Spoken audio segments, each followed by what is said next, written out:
Assalamualaikum warahmatullahi wabarakatuh. Perkenalkan, nama saya Nur Hasanah, BP 1810542027, jurusan Ilmu Ekonomi, Fakultas Ekonomi, Universitas Andalas, Kampus 2, Payakumbuh. Baiklah, dalam video saya kali ini saya akan membahas tentang welfare. Welfare atau kesejahteraan. Efisiensi Pareto itu sendiri merupakan tujuan yang diinginkan. Jika ada cara untuk membuat sekelompok orang menjadi lebih baik tanpa melukai orang lain. Fokus utama bab ini adalah gagasan tentang fungsi kesejahteraan yang menyediakan cara untuk menambah berbagai utilitas konsumen. Secara umum, fungsi kesejahteraan menyediakan cara untuk memberi peringkat pada distribusi utilitas yang berbeda antar konsumen. 1. Agregasi preferensi. Awalnya kita menganggap preferensi konsumen ditentukan oleh bundel barangnya sendiri. Tetapi sekarang kita ingin memperluas konsep itu dan menganggap setiap konsumen memiliki preferensi terhadap seluruh alokasi barang di antara konsumen. Tentu saja ini termasuk kemungkinan bahwa konsumen mungkin tidak peduli dengan apa yang dimiliki orang lain. Kita gunakan simbol X untuk menunjukkan alokasi tertentu. Deskripsi tentang apa yang setiap individu dapatkan dari setiap barang, kemudian diberi dua alokasi, X dan Y. Masing-masing individu dapat mengatakan dia lebih suka X daripada Y. Mengingat preferensi semua agen, kita ingin memiliki cara untuk menggabungkan mereka menjadi satu preferensi sosial, yaitu jika kita tahu bagaimana semua individu membuat peringkat berbagai alokasi. Kita ingin dari beberapa alokasi tersebut, ini adalah masalah pengambilan keputusan sosial pada tingkat yang paling umum. Contohnya, salah satu cara untuk mengumpulkan preferensi individu adalah dengan menggunakannya secara pengumutan suara. Di sini kami telah mendaftarkan peringkat untuk 3 alternatif, X, Y, dan Z, oleh 3 orang. Perhatikan bahwa mayoritas orang lebih suka X ke Y, mayoritas lebih suka Y ke Z, dan mayoritas lebih suka Z ke X. Jadi pengumpulan preferensi individu secara suara mayoritas tidak akan berhasil karena secara umum preferensi sosial dihasilkan dari pemilihan suara mayoritas, bukan preferensi yang berlaku baik, karena mereka tidak relatif. Karena preferensi tidak relatif tidak akan ada alternatif terbaik dari sekumpulan alternatif. Hasil mana yang dipilih masyarakat akan bergantung pada urutan pengambilan suara. Tetapi bagaimana jika mereka memutuskan memilih pada Z versus X dan kemudian mengadu pemenang suara ini melawan Y? Sekarang Z memenangkan suara pertama, tetapi Anda mengatakan Z pada suara kedua. Hasil mana yang merupakan pemenang secara keseluruhan sangat tergantung pada urutan di mana alternatif disajikan pada pilihan. Jenis lain dari mekanisme pemungutan suara yang mungkin kita pertimbangkan adalah pemungutan suara berdasarkan urutan. Di sini setiap orang memberi peringkat barang sesuai keinginan dan memberi nomor yang menunjukkan peringkat dalam pemenangnya. Misalnya, 1 untuk alternatif terbaik, 2 untuk terbaik kedua, dan seterusnya. Kemudian kami meringkas skor dari setiap alternatif di seluruh masyarakat untuk menentukan skor agregat untuk setiap alternatif dan mengatakan bahwa suatu hasil secara sosial lebih disukai daripada yang lain jika memiliki skor yang lebih rendah. Kami telah menggambarkan kemungkinan pemenang preferensi untuk 3 alokasi X, Y, dan Z oleh 2 orang. Misalkan dulu bahwa hanya alternatif X dan Y yang tersedia, maka dalam contoh ini X akan memberi peringkat 1 untuk orang A dan 2 oleh orang B. Alternatif Y akan diberikan hanya peringkat terbaik. Dengan demikian, hasil pemungutan suara akan menjadi seri dengan setiap alternatif memiliki peringkat agregat 3. Tetapi sekarang anggaplah bahwa Z dikenal pada suara. Orang A akan memberikan skor XA1, skor YA2, dan ZA peringkat 3. Pada B akan memberi skor YA1, skor ZA2, dan skor XA3. Ini berarti bahwa X sekarang akan memiliki peringkat agregat dari 4, dan Y akan memilih peringkat agregat 3. Dalam hal ini, Y akan lebih disukai untuk X untuk pemungutan suara urutan peringkat.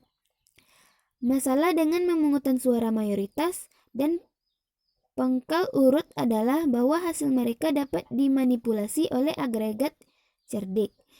Pemungutan suara mayoritas dapat dimanipulasi dengan mengubah urutan pemilihan hal-hal sehingga menghasilkan hasil yang diinginkan.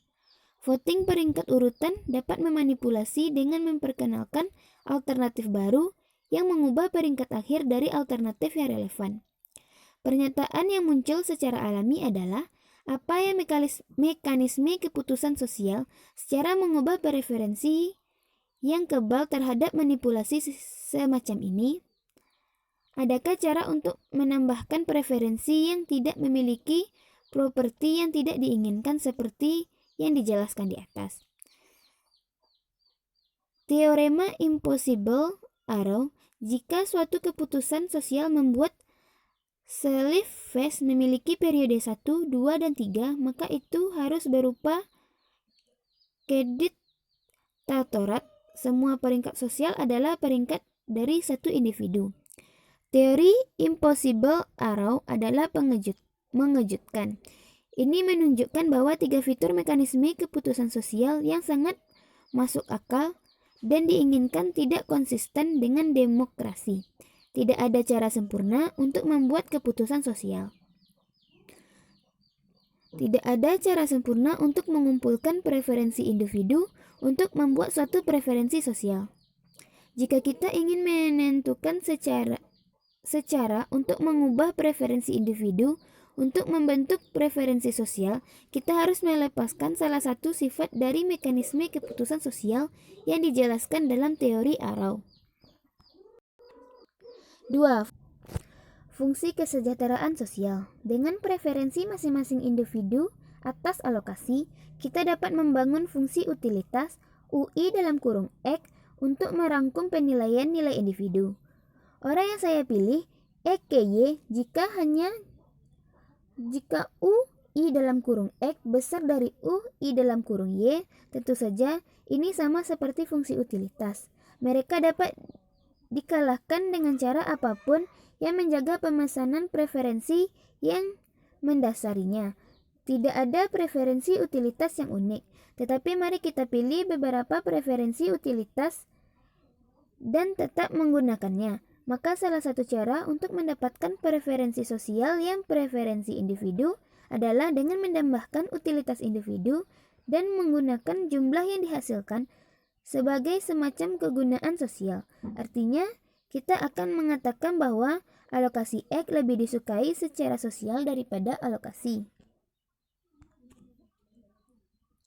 Jika N UI dalam kurung X besar dari UI dalam kurung Y, I sama dengan 1, di mana N adalah jumlah individu dalam masyarakat, suatu batasan masalah akan mungkin kita tampakkan pada fungsi agregat adalah bahwa ia meningkatkan dalam utilitas masing-masing individu. Dengan begitu, kami yakin bahwa jika semua orang lebih suka X ke Y, maka preferensi sosial akan lebih suka X ke Y. Ada namanya fungsi agregat semacam ini, disebut fungsi kesejahteraan sosial. Fungsi kesejahteraan sosial hanya beberapa fungsi dan fungsi utilitas individu, W dalam kurung UI dalam kurung X dan seterusnya UN dalam kurung X.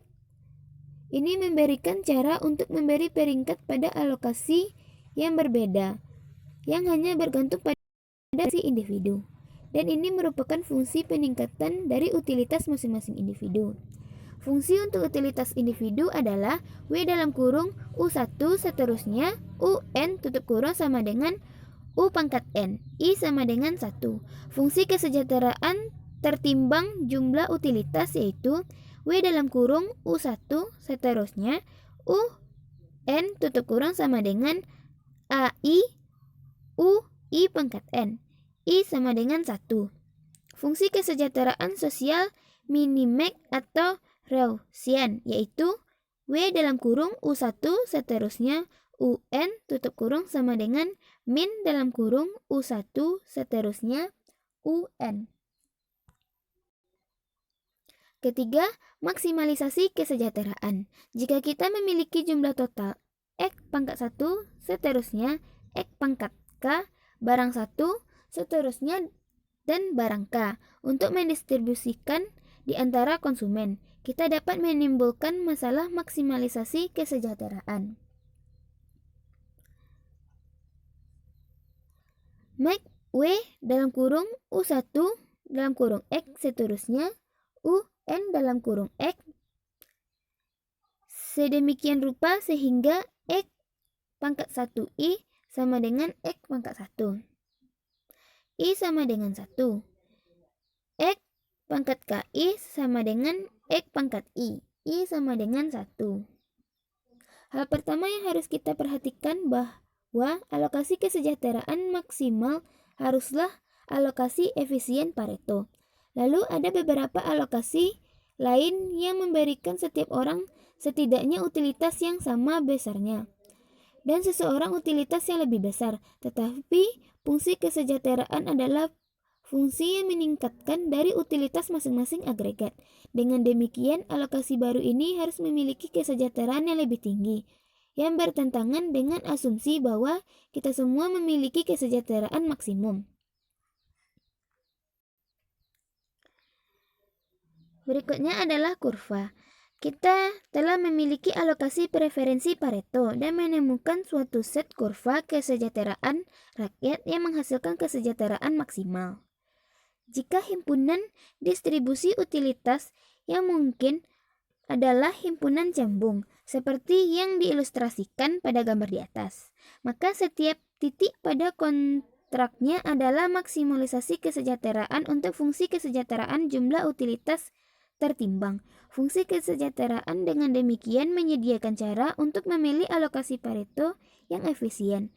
Setiap maksimalisasi kesejahteraan adalah alokasi Pareto yang efisien, dan setiap alokasi Pareto yang efisien adalah maksimalisasi kesejahteraan. 4.